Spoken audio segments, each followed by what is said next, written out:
कहीं से कुछ सीखने को मिले तो सीख लेना चाहिए, लेकिन सीखने, उसको इंप्लीमेंट करने से पहले अपने चैलेंजेस को भी भांप लेना चाहिए। जरा समझते हैं रिसेंटली यूएस में क्या हुआ है। जैसे ही डोनाल्ड ट्रंप ने अपने सेकेंड टर्म की शुरुआत करते हुए ओथ ली, उसके जस्ट बाद उन्होंने अनाउंस किया कि देखो, इलेक्शन के टाइम पर कहा था ना, अमेरिकन वर्सेस नॉन अमेरिकन, और नॉन अमेरिकन यानी कि इमिग्रेंट्स, और इसमें भी जो इलीगल इमिग्रेंट्स हैं उनको स्टॉप करेंगे, अब फर्दर एंट्री अलाउ नहीं करेंगे, और जो अभी हैं उनको डिपोर्ट करेंगे। ये चुनावी वादा था।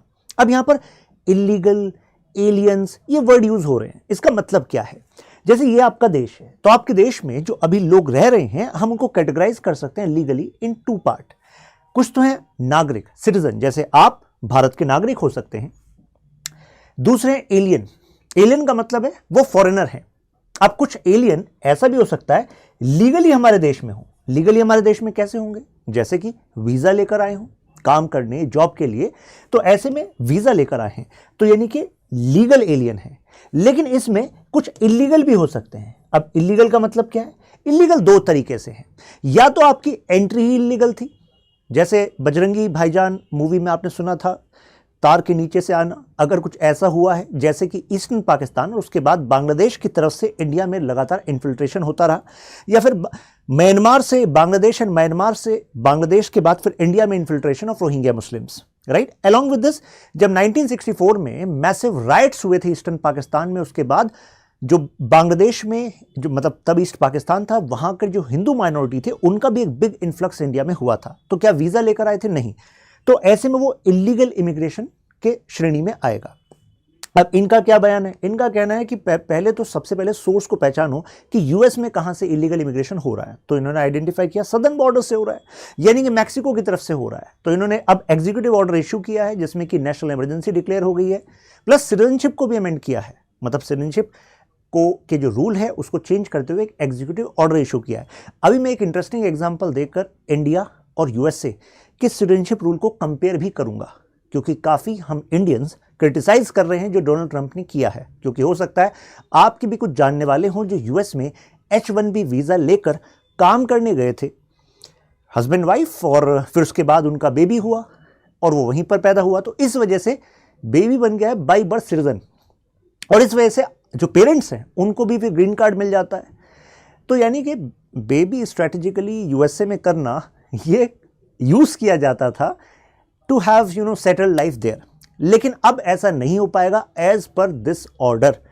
यानी कि अब अगर कोई मतलब फॉरेनर्स हैं और आप माइग्रेंट्स हैं, मतलब मान लीजिए आप वीजा पर आए हैं, लेकिन none of the parents are citizen of USA, then you can not use this root.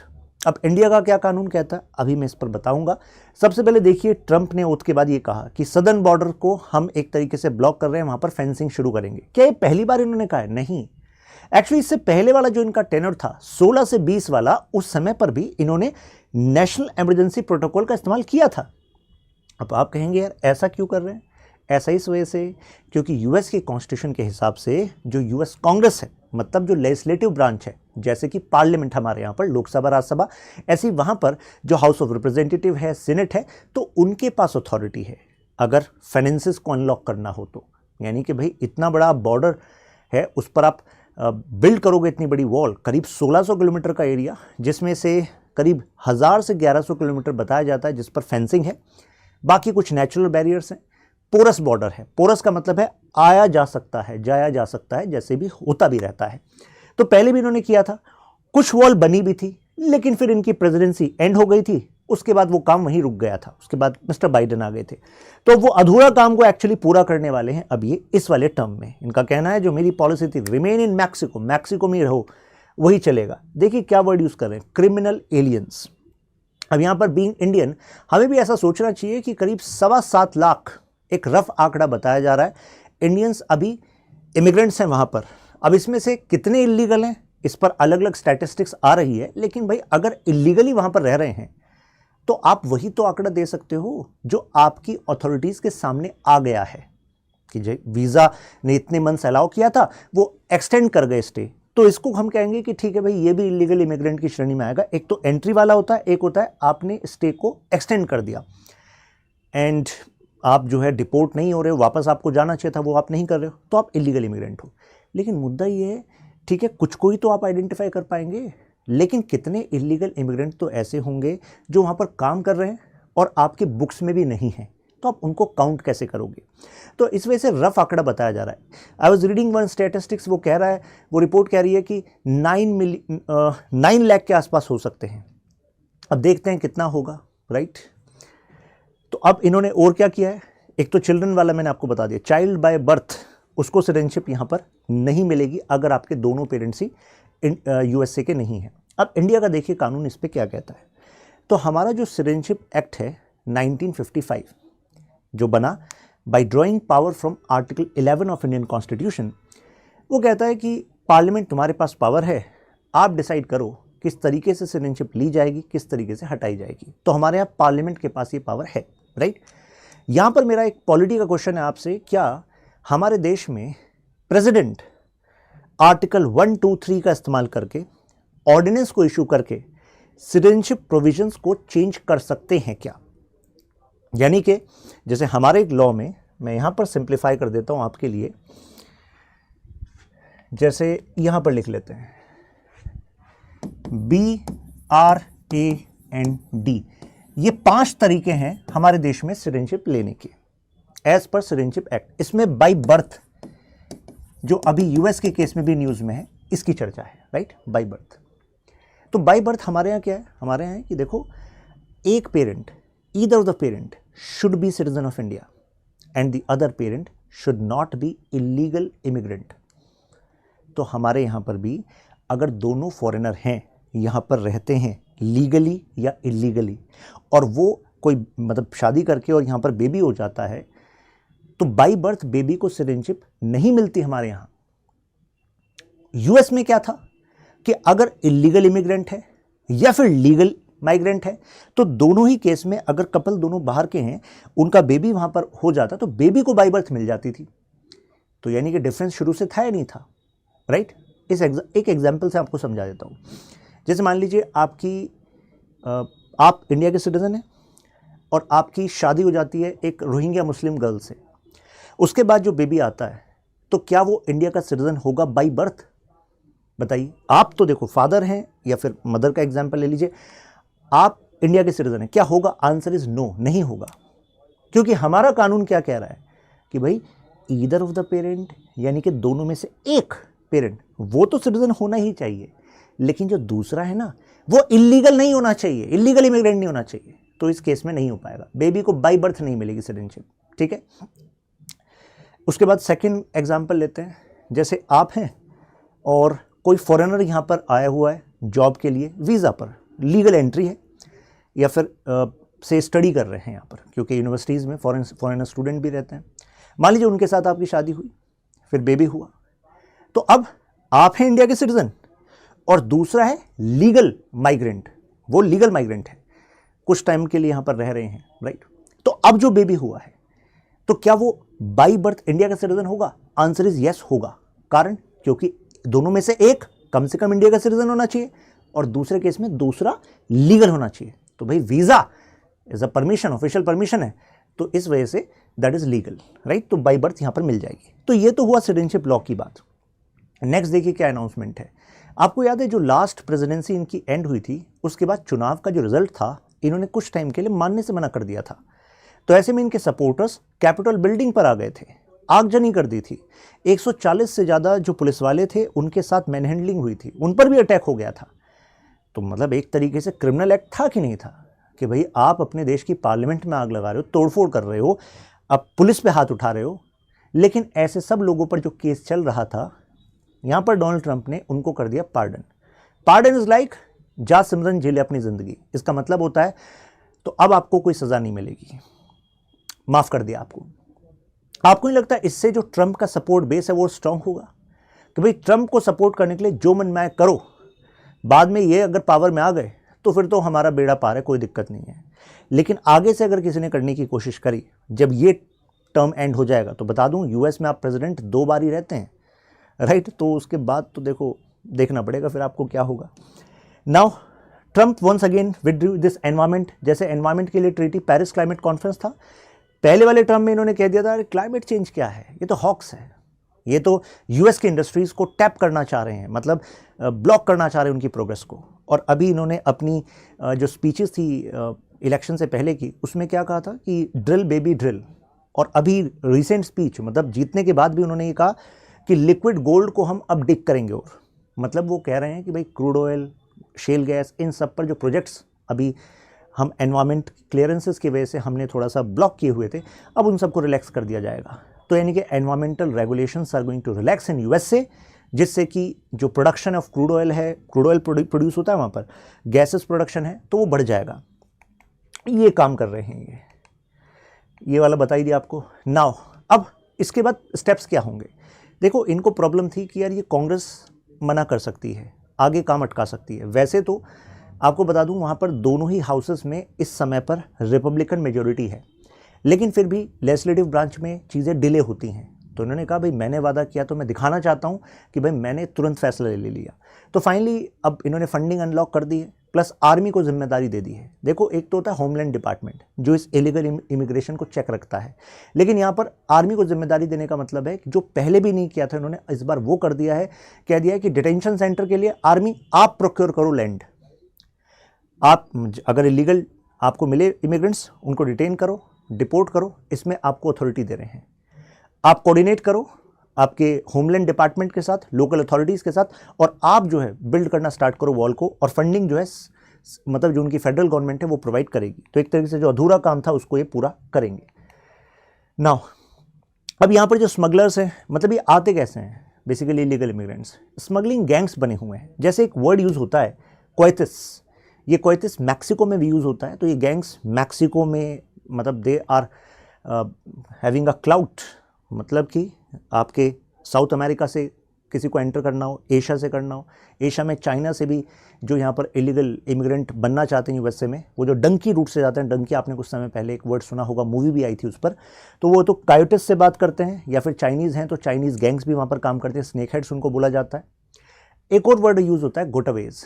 गोटावेज क्या है कि वहाँ पर इन्होंने कैमराज भी लगाए हुए हैं, लेकिन प्रॉपर पेट्रोलिंग नहीं हो पाती।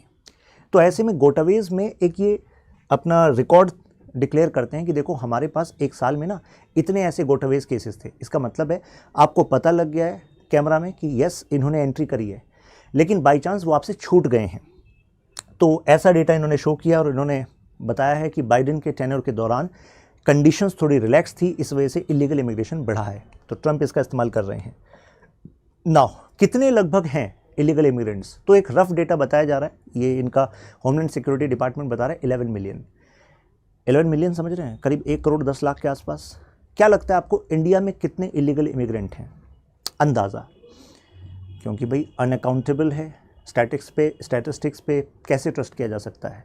लेकिन अगर हमारे minister of state for home अगर पार्लियामेंट में कोई जवाब देते हैं, तो इसका मतलब है कि ये ऑफिशियल स्टैटिस्टिक्स हैं जो हमारा होम मिनिस्ट्री मानती है। तो 2004 में जो हमारे गृह मंत्री थे, उन्होंने एक बयान में ऑफिशियली जो सवाल के जवाब में उन्होंने बताया कि करीब 1.2 crore and according to one estimate आज के टाइम पर करीब 2 करोड़ के आसपास इलीगल इमिग्रेंट्स हैं जो इंडिया में रह रहे हैं। अब ये कहाँ से आ रहे हैं सबसे ज़्यादा, तो इसका एक डेटा मैं आपको शो करता हूँ। सबसे ज़्यादा मैक्सिको से हैं, उसके बाद वेनेजुएला से हैं, फिर ग्वाटेमाला, क्यूबा और अदर कंट्रीज़। तो आप देख रहे हैं जो अमेरिकाज़ हैं, मतलब चाहे आप साउथ अमेरिका की बात करें, कैरिबियन की बात करें, वहाँ से काफ़ी ज़्यादा तादाद में इलीगल इमिग्रेंट आ रहे हैं। उसके बाद जाकर आपके एशिया का नंबर आता है, इंडिया और चाइना का नंबर आता है, राइट। इन्होंने देखो एक स्पीच में कहा कि जो वेनेजुएला है ना, इसमें 72% क्राइम कम हो गया है। ट्रंप मजाक कर रहे थे वेनेजुएला के लिए। 72% क्यों कम हो गया है? इनका कहना है क्योंकि वेनेजुएला ने सबसे ज़्यादा अपने जो क्रिमिनल्स थे वो यहाँ पर भेज दिए हैं, और इसकी वजह से वायलेंट क्राइम्स यहाँ पर बढ़ रहे हैं। प्लस इन्होंने एक इंडिकेशन किया था कि देखो अब मैं आपको दोबारा वापस भेजूंगा, और जब आप जाएंगे तो अगले साल वहाँ पर एटमॉस्फेयर ठीक हो जाएगा। मतलब ऑल्सो शोइंग कि वेनेजुएला में जो इंटरवेंशनिस्ट पॉलिसी यूएसए रखता है कि वहाँ पर जो सोशलिस्ट इंक्लिनेशन वाली सरकार है उसके खिलाफ धरना प्रदर्शन होते रहते हैं, तो इंडिकेशन कर रहे हैं कि भाई यहाँ से लीगल इमिग्रेशन हो रहा है। नाउ अब इनका लीगल फ्रेमवर्क क्या है, मतलब जैसे हमारे कॉन्स्टिट्यूशन में आर्टिकल 352 नेशनल इमरजेंसी का जिक्र करता है, राइट, सारे पॉइंट्स मेंशन है, अभी हम उस पर बात भी करेंगे। यूएसए के कॉन्स्टिट्यूशन में क्या नेशनल इमरजेंसी की ऐसी पावर यूएसए के प्रेसिडेंट के पास है?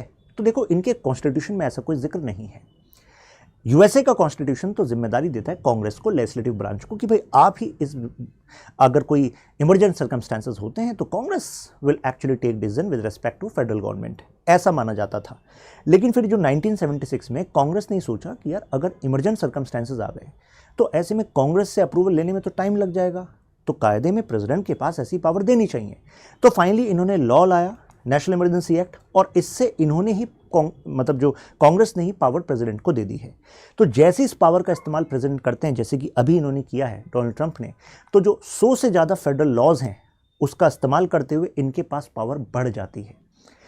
इससे पहले कोविड-19 के दौरान उसको मैनेज करने के लिए भी इसका इस्तेमाल किया गया था। जैसे ये डिक्लेयर करते हैं तो एक फेडरल रजिस्टर होता है, जैसे हमारे यहाँ गैजेट नोटिफिकेशन होता है ना, वहाँ पर फेडरल रजिस्टर में इसको डिक्लेयर कर दिया जाता है। तो अब 3 चीज़ें हैं जो होने वाली हैं। एक तो डिप्लॉयमेंट करेंगे आर्मी पर्सनल्स का, रिसोर्सेज का, और उसके ट्रांसपोर्टेशन के लिए भी। अभी मुद्दा ये है कि आपने मान लीजिए आइडेंटिफाई कर लिया है कि इलीगल इमिग्रेंट है, डिपोर्ट करेंगे तो खर्चा कितना आएगा? मतलब अकॉर्डिंग टू वन एस्टिमेट, अभी अगर आप 18,000 के आसपास भी मानते हैं तो उसमें भी आपको 500 से ज़्यादा मतलब बोइंग का इस्तेमाल करना पड़ेगा, among the largest category Boeing. तो फिर इसका खर्चा कौन उठाएगा? तो क्या उसका खर्चा यूएस देगा? लगता तो नहीं है डोनाल्ड ट्रंप देंगे। तो ऐसा भी हो सकता है जहां से इलीगल इमिग्रेंट्स हैं उनको जब रिपोर्ट किया जाएगा तो प्रेशर बना सकते हैं Donald Trump on the respective government कि खर्चा भी आप ही दो, और नहीं दोगे खर्चा और नहीं लोगे अपने इलीगल इमिग्रेंट्स को अपने देश में वापस, तो फिर यूएस वही सैंक्शन की टेक्निक उनके साथ खेल सकता है। फिजिकल बैरियर्स बनाएंगे। देखिए जैसे ये वाला जो आपको दिख रहा है ये फेंसिंग है और इसके पीछे वॉल का काम है। मैंने बताया था ना कि काफ़ी वॉल का काम रह गया था, अब वो पूरा करेंगे। When I was researching I found कि ऑलरेडी कितने केसेस चल रहे हैं यूएसए में अगेंस्ट दिस वॉल। ऐसा क्यों? क्योंकि आपने जब ज़मीन एक्वायर करी तो जो लोकल लोग हैं वो आपके खिलाफ केस करने कोर्ट में चले गए। जैसे सिटीजनशिप वाला जो अभी इन्होंने एग्जीक्यूटिव ऑर्डर उठाया है कि भाई दोनों पेरेंट अगर इलीगल या लीगल माइग्रेंट भी हैं तो उनके बच्चे को बाई बर्थ नहीं मिलेगी सिटीजनशिप, इसके खिलाफ भी as per the last update states are going to file cases in supreme court. तो सुप्रीम कोर्ट में केस फाइल होगा तो अभी सुप्रीम कोर्ट फिर डिसाइड करेगी कि यहाँ पर प्रेसिडेंट का एग्जीक्यूटिव ऑर्डर चलेगा with regard to this as well as citizenship issue, या फिर मतलब जो सुप्रीम कोर्ट अपना फैसला देगी वो चलेगा। ये देखते हैं आगे क्या होगा। कांग्रेस को बाईपास कर रहे हैं, जो डिटेंशन कैंप्स बनेंगे अब वो इजी हो जाएंगे क्योंकि इनका डिपार्टमेंट ऑफ डिफेंस को इन्होंने कहा है 30 दिन में मुझे प्लान चाहिए। कांग्रेस इंटरवीन कर सकती है, लीगली तो कर सकती है, लेकिन ज़रा आंकड़ा तो देखिए, मतलब यहाँ पर रिपब्लिकन आर इन मेजोरिटी, यहाँ पर सीनेट में भी रिपब्लिकन आर मेजोरिटी, राइट। और अगर मान लीजिए रिजोल्यूशन आ भी जाता है तो लीगली जो आपके प्रेसिडेंट हैं वहाँ पर, तो उनके पास वीटो की भी पावर है, वो वीटो भी कर सकते हैं, तो इस मामले को अटका के रख सकते हैं। तो कुल मिलाकर अभी ये समझ में आ रहा है कि जब तक सुप्रीम कोर्ट कोई एडवर्स डिसीजन ना दे दे तब तक तो अभी गेम डोनाल्ड ट्रंप के फेवर में ही है, राइट। अब इंडिया के इलीगल इमिग्रेंट क्राइसिस की बात करते हैं। सबसे ज़्यादा इलीगल इमिग्रेशन कहाँ से हुआ है? Pakistan, Bangladesh and Myanmar. अभी डिटेल में जाएंगे, यहाँ पर आप मेरे साथ कनेक्ट कर सकते हैं। Neighbourhood is our issue. और देखिए इलीगल इमिग्रेशन किस तरफ से किस तरफ होता है भाई, जहाँ पर स्कार्सिटी है, जहाँ पर सिविल वॉर जैसी सिचुएशन है, राइट्स है, उससे एक स्टेबल प्रॉस्पर रीजन की तरफ ही आपका इमिग्रेशन होगा। तो यानी कि इंडिया की तरफ इसी वजह से वहाँ से हो रहा है। पार्लियामेंट का मैंने बता दिया आपको डेटा 1.2 कब कहा था, 2004 में, अभी 2 करोड़ के आसपास हो सकता है। शुरुआत कैसे हुई? जैसी पार्टीशन होता है, अब पार्टीशन होने के समय पर हमारे कॉन्स्टिट्यूशन ने तो पूरा स्कोप दिया था कि भाई देखो जब तक कॉन्स्टिट्यूशन इनेक्ट नहीं होता, यानी कि 1950 की हम बात कर रहे हैं, वैसे तो सिटीजनशिप के कुछ जो प्रोविजंस हैं वो 26 नवंबर को ही डिक्लेयर हो गए थे 1949, जिस कॉन्स्टिट्यूशन डे भी हम मनाते हैं। लेकिन पॉइंट ये है कि हमने 47 से लेकर इसके बीच में पार्टीशन होने के बाद भी इंडिया ने स्कोप दिया था कि अगर आप इंडिया में आते हैं तो भी आपको सिटीजनशिप मिल जाएगी। लेकिन आपको क्या लगता है उसके बाद लोग नहीं आए? उसके बाद भी आए। तो उसके बाद जो इलीगली आए तो उनको हम क्या कहेंगे? इलीगल इमिग्रेंट कहेंगे। तो वो भी दोनों तरफ से चलता रहा, मतलब ईस्टर्न पाकिस्तान से भी और वेस्टर्न पाकिस्तान से भी। 1964 के राइट्स सबसे बड़े राइट्स कहे जाते हैं उस समय के, जिसके बाद फिर इन्फ्लक्स हुआ इंडिया की साइड। फिर 1965 का तो इंडिया पाकिस्तान का वॉर था, उसके बाद फिर इन्फ्लक्स हुआ। और 1971 जो ईस्ट पाकिस्तान को बांग्लादेश बनाया गया लिबरेशन वॉर, उसके बाद फिर इन्फ्लक्स हुआ। इसकी वजह से हमने आसाम अपने एरिया में ह्यूज इंस्टेबिलिटी देखी। उसके बाद आसाम अकॉर्ड भी साइन हुआ था, अगर आपको याद हो, ट्राईपार्टाइट एग्रीमेंट था, यानी कि स्टेट गवर्नमेंट, सेंट्रल गवर्नमेंट और आसू, ऑल आसाम स्टूडेंट यूनियन। अब रोहिंग्या इशू एक प्रोमिनेंट इशू है। ये कहाँ से इमर्ज होता है? म्यांमार के रखाइन स्टेट से इमर्ज होता है। वहाँ पर बुद्धिस्ट मेजोरिटी कंट्री है और जो वहाँ की आर्मी है वो फाइट कर रही है अगेंस्ट रोहिंग्याज, मतलब फाइट इन द सेंस क्योंकि Rohingyas also have this outfit Arakan army. Disenfranchise कर दिया था जैसे ही म्यांमार को आज़ादी मिली 1948, क्योंकि इस पर भी ब्रिटिशर्स का ही कंट्रोल था। बट जो ब्रिटिश इंडिया था और जो यहाँ पर म्यांमार पे बर्मा बोलते थे, बर्मा पर जो कंट्रोल था वो अलग अलग बनाया हुआ था। अगर ये भाई ब्रिटिश इंडिया का ही पार्ट एंड तक होता तो फिर तो भाई म्यांमार जैसे कि बाकी प्रोविंसेस हैं ऐसा कुछ हो सकता था, ऐसा कहा जाता है। लेकिन ब्रिटिश इंडिया अलग था और बर्मा पर कंट्रोल अलग था, तो इस वजह से ये अलग देश रहा। लेकिन जब ये अलग देश रहा तो वहाँ पर इन्होंने देखा कि रोहिंग्या मुस्लिम्स, तो इनको माना कि भाई ये तो कुछ जो अलग अलग आउटफिट्स हैं, जैसे कि ईस्टर्न पार्ट में आपका रखाइन स्टेट प्लस ऐसी नॉर्थ ईस्ट में, उनके नॉर्थ ईस्ट की बात कर रहे हैं, उनके नॉर्थ की बात कर रहे हैं, तो यहाँ पर कुछ जो एथनिसिटीज़ थी दे वर डिमांडिंग मोर ऑटोनॉमी। तो ऐसे में इन्होंने सोचा कि यार ये तो सिक्योरिटी के लिए खतरा है, तो फाइनली तब से कन्फ्लिक्चुअल सिचुएशन ही चल रही है। अगर वोट की पावर भी नहीं दी गई तो अल्टीमेटली डिसएनफ्रेंचाइजमेंट है। एक तरीके से म्यांमार ने स्टेटलेस बनाया हुआ है। यहाँ से बड़ी तादाद में मिलते हैं, कॉक्स बाज़ार में पहुँचते हैं। कॉक्स बाज़ार जो एक्चुअली रखाइन स्टेट से मिला हुआ है, बांग्लादेश का एरिया। अब भारत में भी ह्यूज इन्फ्लक्स होता है।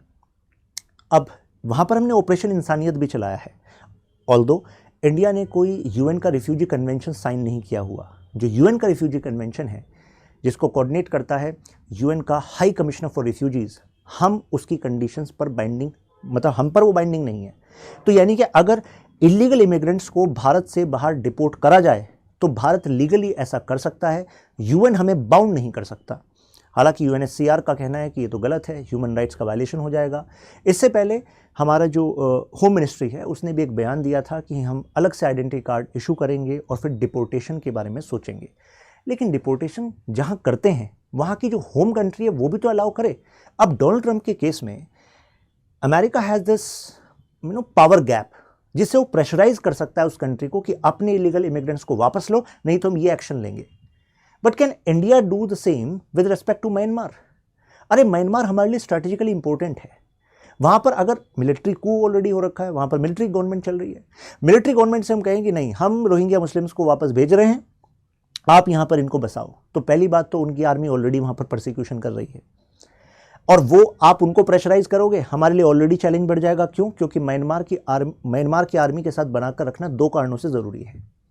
पहला, नॉर्थ ईस्ट में जो इंसर्जेंसी हमारे देश में होती है वहाँ पर भी इलीगल इन्फिल्ट्रेशन होता है। वहाँ के इंसर्जेंट ग्रुप्स को मैनेज करने के लिए म्यांमार हमारे काम आता है। म्यांमार की आर्मी इनवाइट करती है, आइए आप हमारे देश में, हमारे जंगलों में आकर सफाया करिए, तो हमारी आर्मी ऑपरेशंस भी करती है। तो we need Myanmar army support, so we can not pressurise them with respect to deportation of Rohingya Muslims. Second है चाइना, क्योंकि अगर हम उन पर प्रेशर क्रिएट करेंगे तो म्यांमार की army already in close relation with China, वो ऑलरेडी कुनमिंग से लेकर क्यूपिक तक पूरा एक नेटवर्क बना रहे हैं, बे ऑफ बंगाल में चाइना की प्रेजेंस को बढ़ा रहे हैं, तो हमें तो मैनेज भी करके चलना है ना। तो यूएसए की सिचुएशन और इंडिया की सिचुएशन अलग है। तभी मैंने कहा था वीडियो के स्टार्ट में कि भाई सीखना चाहिए, लेकिन अपनी सिचुएशन को देखकर ही हम अप्लाई कर सकते हैं।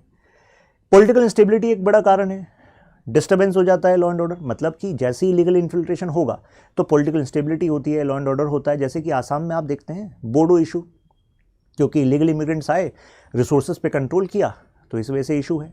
लॉ एंड ऑर्डर का भी इशू होता है और फिर पॉलिटिसाइजेशन हो जाता है, यानी कि कोई कुछ पॉलिटिकल एलीट होंगे जो राजनीतिक रूप से ताकतवर होने के लिए इन ग्रुप्स को वोटर आईडी कार्ड भी प्रोवाइड कराएंगे, आधार कार्ड भी प्रोवाइड कराएंगे, और उसके बाद एनफ्रेंचाइजमेंट, मतलब अगर वोट मिल गई तो एनफ्रेंचाइजमेंट हो गया, तो इसका मतलब है फिर वोट बैंक पॉलिटिक्स के लिए भी इसका इस्तेमाल किया जाता है। राइज ऑफ मिलिटेंसी भी हुआ है, जैसे ही देखिए Muslim United liberation tiger of Assam.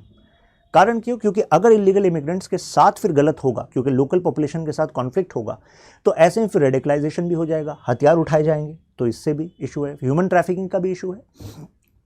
अब इंडिया का कॉन्स्टिट्यूशन क्या कहता है कि इंडिया के कॉन्स्टिट्यूशन में नेशनल इमरजेंसी प्रोविजन को हम ऐसे यूज़ कर सकते हैं जैसे कि यूएस के प्रेसिडेंट ने यूज़ किया, तो आंसर इज नो। आप कहेंगे मतलब ऐसा क्यों? क्योंकि हमारा कॉन्स्टिट्यूशन क्लियरली आर्टिकल 352 में 3 बेसिस बताता है। पहला वॉर, दूसरा एक्सटर्नल एग्रेशन और तीसरा आर्म्ड रिबेलियन। आर्म्ड रिबेलियन की जगह पहले एक वर्ड होता था 44th कॉन्स्टिट्यूशन अमेंडमेंट एक्ट से पहले, इंटरनल डिस्टर्बेंस होता था, जिसका इस्तेमाल इंदिरा गांधी जी ने किया था। याद है, कुछ 75 से 77 तक नेशनल इमरजेंसी चली थी इंटरनल डिस्टर्बेंस को बेस बनाकर, है ना। लेकिन 44th कॉन्स्टिट्यूशन अमेंडमेंट एक्ट जब मोरारजी देसाई की सरकार बनी, उन्होंने इंटरनल डिस्टर्बेंस वर्ड को हटा दिया और वहां पर आर्म्ड रिबेलियन लाया। तो यानी कि जब तक आर्म्ड रिबेलियन कब यूज होगा कि भाई जब हथियार उठा लिए लोगों ने अपने ही देश के खिलाफ और नॉर्मल पुलिसिंग से या पैरामिलिट्री के इस्तेमाल से हम रेगुलर कंडीशंस में मैनेज नहीं कर सकते, तो ऐसे में फिर हम नेशनल इमरजेंसी का इस्तेमाल कर सकते हैं। लेकिन इलीगल जो इमिग्रेंट्स हैं उनको डिपोर्ट करना, ऐसा कुछ यहाँ पर कॉज ना तो मेंशन है ना अभी तक इंटरप्रेट हुआ है, राइट। तो इस वजह से इसका इस्तेमाल तो नहीं किया जा सकता जैसे यूएसए केस में हुआ है। फिर आप सोचें कोई और तरीका है क्या? एक तरीका बैठता है आर्टिकल 356, 355 और 356। देखिए आर्टिकल 355 ये कहता है कि देखो सेंट्रल गवर्नमेंट आपकी जिम्मेदारी है स्टेट की सिक्योरिटी। 356 में भी हमें पता लगता है कि देखो कॉन्स्टिट्यूशनल मशीनरी के हिसाब से ही स्टेट चलना चाहिए, मतलब state should work as per the constitution. तो मान लो अगर मैं पुलिसिंग की बात करूं तो पुलिस किसके कंट्रोल में आती है? स्टेट गवर्नमेंट के कंट्रोल में आती है। इलीगल इमिग्रेंट का इशू एक एग्जांपल ऐसा भी एग्जिस्ट करता है जहां पर सेंट्रल गवर्नमेंट कुछ कहती है और स्टेट गवर्नमेंट डिनाई कर देती है सेंट्रल गवर्नमेंट को। एग्जांपल मिजोरम, इलीगल इन्फिल्ट्रेशन हो रहा था म्यांमार की साइड से चिन कम्युनिटी के लोगों का मिजोरम में। सेंट्रल गवर्नमेंट ने कहा, मिनिस्ट्री ऑफ होम अफेयर्स ने, कि हम रिफ्यूजीज को अलाउ नहीं करेंगे, लेकिन मिजोरम के सीएम ने कहा हमें तो अलाउ कराना पड़ेगा। इवन मिजोरम की स्टूडेंट यूनियन ने भी मिजोरम के सीएम को रिप्रेजेंटेशन दिया, कहा कि हमारे फैमिली टाइज हैं, एथनिकली वी आर कॉमन। तो ऐसे में अगर उनको वहां पर मारा जा रहा है, उनकी लड़ाई चल रही है म्यांमार की आर्मी के साथ, सिविल वॉर जैसी कंडीशन है, तो हमें तो मतलब फैमिली टाइज की वजह से भी, हिस्टोरिकल एसोसिएशन की वजह से भी, ह्यूमैनिटेरियन बेसिस पर ही बचाना चाहिए। तो बाकायदा रिफ्यूजी कैंप बने और वहां पर उनको शरण दी गई। तो यानी कि यहाँ पर सेंटर स्टेट आपस में कॉन्फ्लिक्चुअल यू कैन से सिचुएशन में आ गए। तो ऐसी सिचुएशन में आर्टिकल 365 भी है, लेकिन ये 365 अल्टीमेटली कन्वर्ज किस पर होगा? प्रेसिडेंट रूल पर होगा। 365 ये कहता है कि सेंटर ने डायरेक्शन दिए तो स्टेट तुम्हें मानना है, नहीं माना तो फिर आर्टिकल 356 का इस्तेमाल करके आपकी सरकार को बर्खास्त कर देंगे और प्रेसिडेंट रूल लगा देंगे। तो अगर प्रेसिडेंट रूल लग गया तो अब जो वहाँ की स्टेट पुलिस है वो सेंटर के हिसाब से चलेगी, तो उस केस में पुलिसिंग का इस्तेमाल करके डिपोर्टेशन हो सकता है। वैसे अगर हम इमिग्रेशन की बात करें, वो सेंटर के प्रेरोगेटिव में आता है, ठीक है ना, क्योंकि हमारे 2 एक्ट हैं, फॉरेनर्स एक्ट और पासपोर्ट एक्ट, ये सेंट्रल गवर्नमेंट को ही पावर देते हैं, but you need support from state as well to do this. तो अभी का लीगल फ्रेमवर्क ये कह रहा है, now is it feasible for India to solve immigration crisis via emergency? तो अब देखिए 2 एग्जाम्पल समझते हैं। इलीगल इमिग्रेंट्स आपको यूपी में मिलेंगे, बिहार में मिलेंगे, अदर स्टेट्स में मिलेंगे, अलॉन्ग विद वेस्ट बंगाल या अदर नॉर्थ ईस्ट स्टेट्स में। लेकिन क्या इलीगल इमिग्रेशन का जो इशू है लोकल पॉलिटिकल लेवल पर जो ओरिएंटेशन है, क्या वो सेम है? नहीं। जैसे मैं बताता हूँ, कई स्टेट्स में जो राइट्स हुए, राइट्स को स्टडी किया कुछ पॉलिटिकल साइंटिस्ट ने। तो जैसे पोल ब्रास एक पॉलिटिकल साइंटिस्ट हैं, तो वो स्टडी करते हैं राइट्स को, कि यार क्यों इंडिया में राइट्स होते हैं, कैसे होते हैं, शुरुआत कैसे होती है, एंड कैसे होता है, उसके बाद क्या क्या होता है। तो अगर अदर स्टेट्स की बात करें, यानी कि जो पेरिफेरी पर नहीं है, यानी कि इंटरनेशनल बॉर्डर्स नहीं है, तो वहाँ पर जनरली कम्युनल, सोशो इकोनॉमिक, इन कारणों से हमने राइट्स देखे। कम्युनल मतलब धर्म की वजह से, इलीगल जो इन्फिल्ट्रेंट्स हैं और जो इलीगल इमिग्रेंट्स हैं वर्सेस जो लोकल कम्युनिटी है, उनका कुछ रिलीजियस कॉन्फ्लिक्ट हुआ, इस वजह से वॉर हुआ, मतलब राइट्स हुए। ऐसा ही दूसरा सोशो इकोनॉमिक, लगा कि हमारे जो रिसोर्सेज हैं उस पर काबिज हो जाएंगे, इसके खिलाफ हुआ। लेकिन अगर वेस्ट बंगाल की बात की जाए तो उनका मानना है कि वेस्ट बंगाल में जो पॉलिटिकल कलर है वो उसकी ओवरटोन ज़्यादा है, अदर रीजंस भी हैं, कम्युनल एंगल भी है, सोशो इकोनॉमिक एंगल भी है, राइट, लेकिन जो पॉलिटिकल ओवरटोन है वो ज़्यादा प्रोमिनेंट है। तो अगर पॉलिटिकल ओवरटोन है तो भाई साहब वहाँ पर अगर आपने प्रेसिडेंट रूल को लगा दिया तो पॉलिटिकल क्राइसिस बढ़ सकता है। जैसे करंट कंटेक्स्ट में बीजेपी और टीएमसी वो दोनों अपोजिशन है, मतलब बीजेपी रूल कर रही है और वो अपोजिशन में है, तो अपोजिट ओरिएंटेशन रखते हैं पॉलिटिकली। तो ऐसे में पॉलिटिकल क्राइसिस हो सकता है। अगर लगाया तो ग्राउंड पर कुछ टीएमसी मूवमेंट कुछ स्टैब्लिश कर सकती है, कुछ मोबिलाइज कर सकती है लोगों को, ऐसा हो सकता है। ये एक रीज़न दिया जाता है, राइट। नॉर्थ ईस्ट में आप लगाएंगे तो भाई यहाँ पर ऑलरेडी ऑटोनॉमी कॉम्प्रोमाइज़ हो सकती है, राइट। ऑटोनॉमी कॉम्प्रोमाइज़ होगी तो फिर उससे इशू क्रिएट हो सकता है।